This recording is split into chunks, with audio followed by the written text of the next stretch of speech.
Lalu bagaimana kalau orang mati diterkam harimau?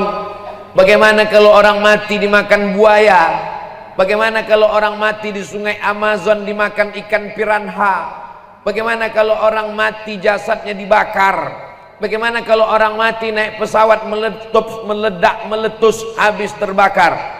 Allahumma salli ala Sayyidina Muhammadin wa ala alihi wa sahbihi. Boleh tanya Pak Ustadz? Boleh. Saya ini kadang-kadang baik, kadang-kadang tak baik.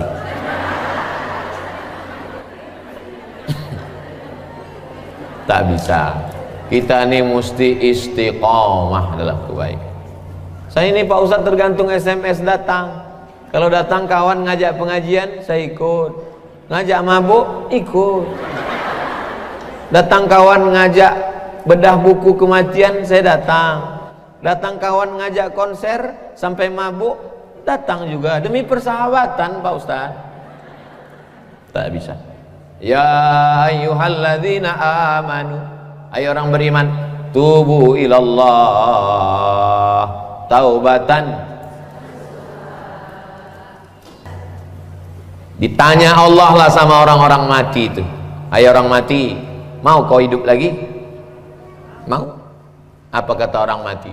Laula akhartani ila ajalin qarib, kasihlah aku hidup walau sekejap. Qarib, sekejap, semenit, sedetik pun jadi ya Allah.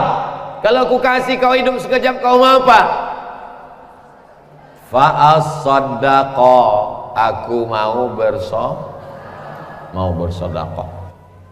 Wa akum minas sholihin, aku mau jadi orang soleh.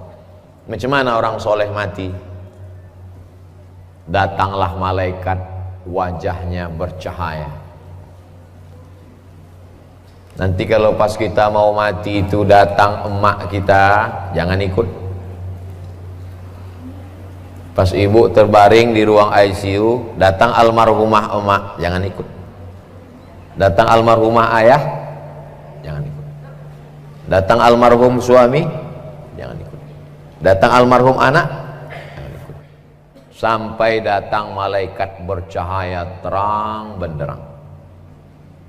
Datang malaikat bercahaya terang benderang, membawa kain kafan yang terang benderang. Ditunggunya ruh kita keluar dari jasad, macam air menetes dari ujung daun. Air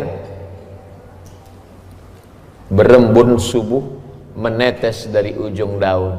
Lembut apa keras? Lembut. Daun sirih menetes air dari ujung daun. Begitulah ruh itu keluar, ditampung pakai kain kafan. Apa kata malaikat memanggil? Ya ayyatuhan nafsul mutmainnah, wahai jiwa yang tenang, irji'i ila rabbiki radiyatan mardiyah, baliklah engkau menghadap Allah dalam keadaan ridha. Allah sudah meridhai engkau. Fadkhuli fi ibadi, hamba-hambaku yang soleh sudah menunggu kamu. Wadkhuli jannati. Lalu kemudian ruhnya dibawa oleh malaikat. Semua malaikat bertanya, ini siapa? Kenapa harum semerbak? Nabikah dia? Bukan. Siapa dia? Malaikatkah dia? Tidak. Kenapa dia harum semerbak? Karena dia si fulan, anak si fulan, orang baik dari Batam. Amin. Dibukakan pintu langit. Lalu kemudian malaikat-malaikat menyambut dia. Lalu kemudian apa kata Allah Subhanahu wa ta'ala? Masukkan dia dalam golongan illiyin. Orang yang baik tempatnya illiyin, orang yang tak baik tempatnya sijjin. Datang malaikat mengepakkan sayapnya, nampaklah gambar di situ. Rupanya tempat dia di surga. Beda dua kapling dari Ustadz Somad.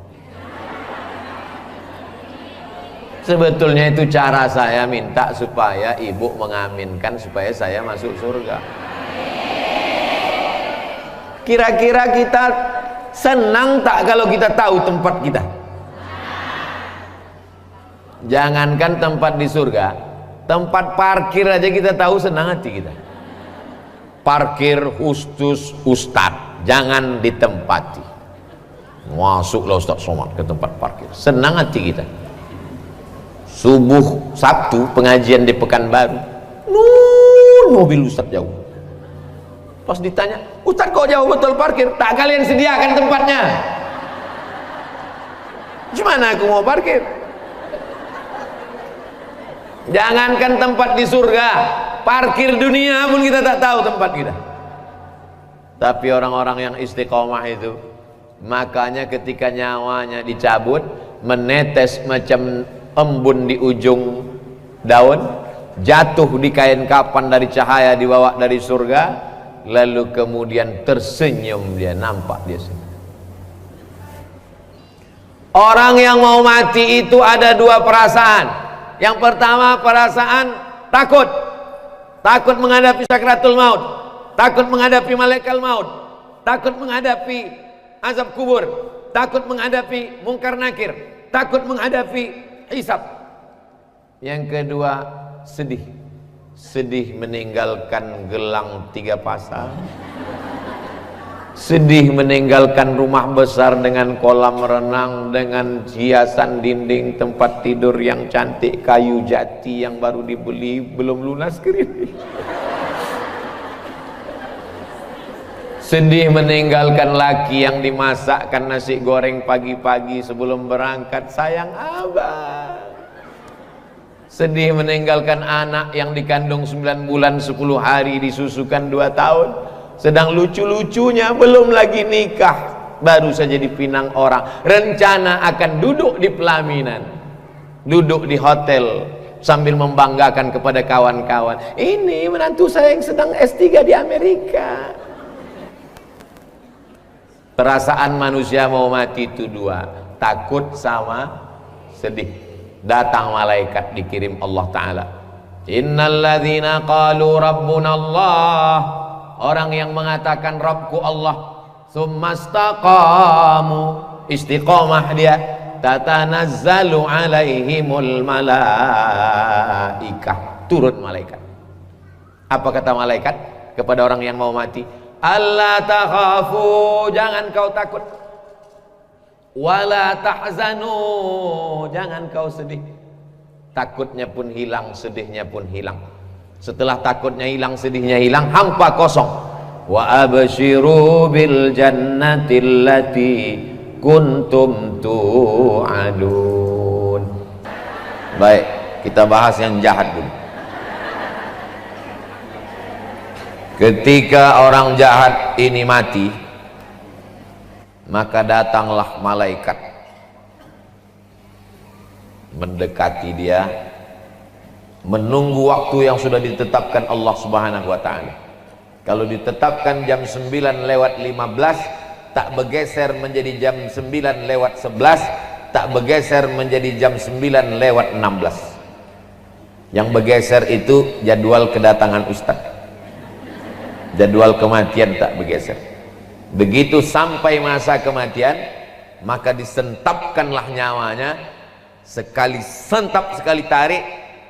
Waktu Nabi bertanya, macam kambing dikuliti hidup-hidup, macam tebasan pedang di tempat yang sama beratus kali,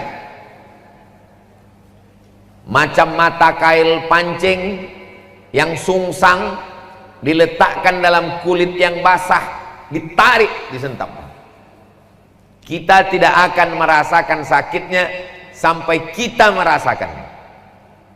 Tak sesuai dengan cerita yang diceritakan orang, sampai kita merasakan. Yang pernah kena jahit, yang pernah operasi, yang pernah kena suntik, yang pernah mancing nyangkut pancing itu di kulit. Kalau ada kawan bertanya, kau kemarin waktu kena pancing nyangkut tuh gimana rasanya? Tak usah ceritakan, bawa aja pancing, mari ku cucukkan kulit kau,